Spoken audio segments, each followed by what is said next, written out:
Hey everyone, and welcome back to the channel. Today, we're diving deep into a skill that will literally change your life. Problem solving.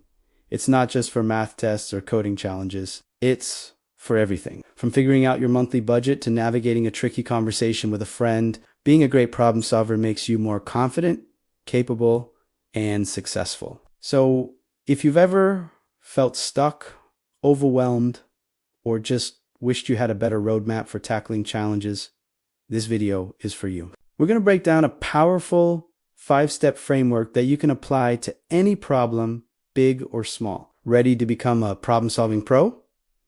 Let's get started. The absolute biggest mistake most people make when faced with a problem is jumping straight to a solution. We feel the pressure, the anxiety, and we just want to make it go away. So we grab the first idea that pops into our heads and run with it. But this is like trying to build a house without looking at the blueprints. You might get a wall up, but it's probably not in the right place, and it's likely to fall down. The first, most crucial step is to stop and truly understand the problem.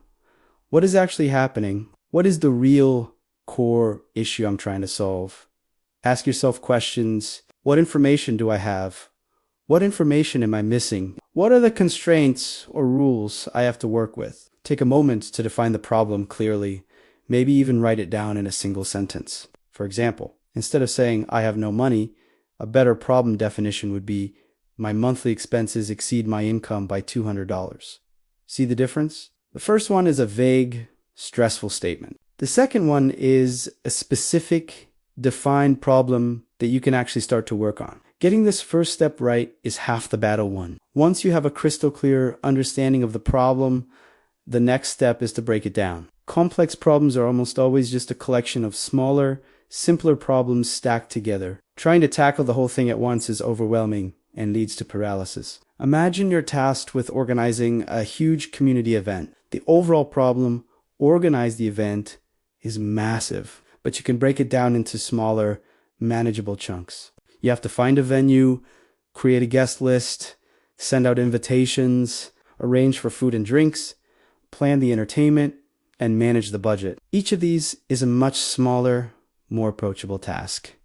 You can even break those down further. Find a venue becomes research potential venues, check availability, and compare pricing.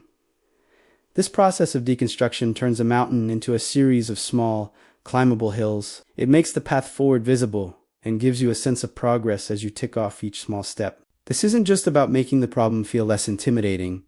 It's about creating a logical sequence of actions. You can't book a venue without knowing your budget, right? Breaking it down helps you see the dependencies and the correct order of operations. Now that you have your small, manageable steps, it's time to get creative with your strategies. There's rarely only one way to solve a problem. The best problem solvers have a toolkit of different approaches they can use depending on the situation.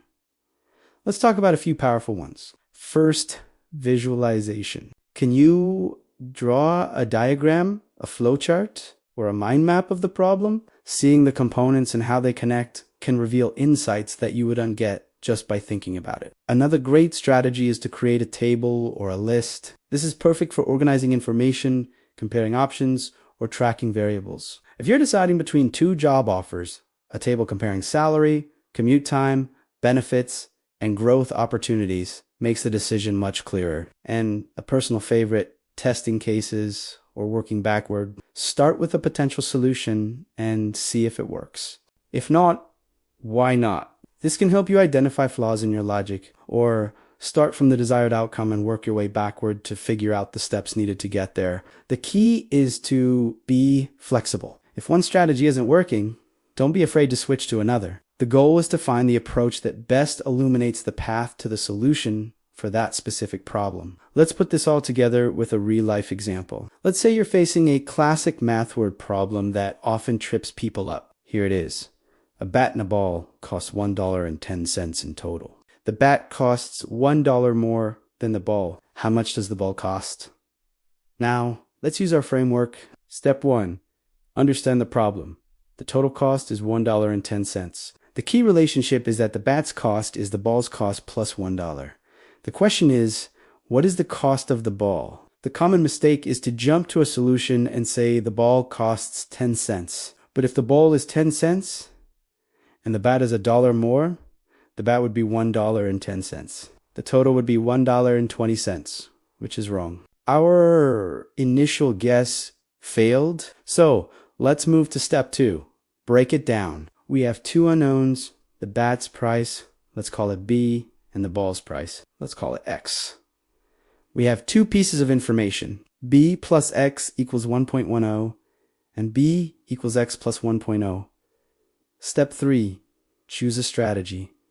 Algebra is a perfect strategy here. We have a system of two equations. We can substitute the second equation into the first. Now for step 4, which is absolutely critical, check your work and reflect. Let's see if our answer makes sense. If the ball costs 5 cents and the bat costs $1 more, then the bat costs $1.05. What's the total cost? $1.05 plus 5 cents equals $1.10. It matches the information in the problem perfectly. We've found the correct solution. This checking phase isn't just about finding mistakes. It's about understanding why the solution works.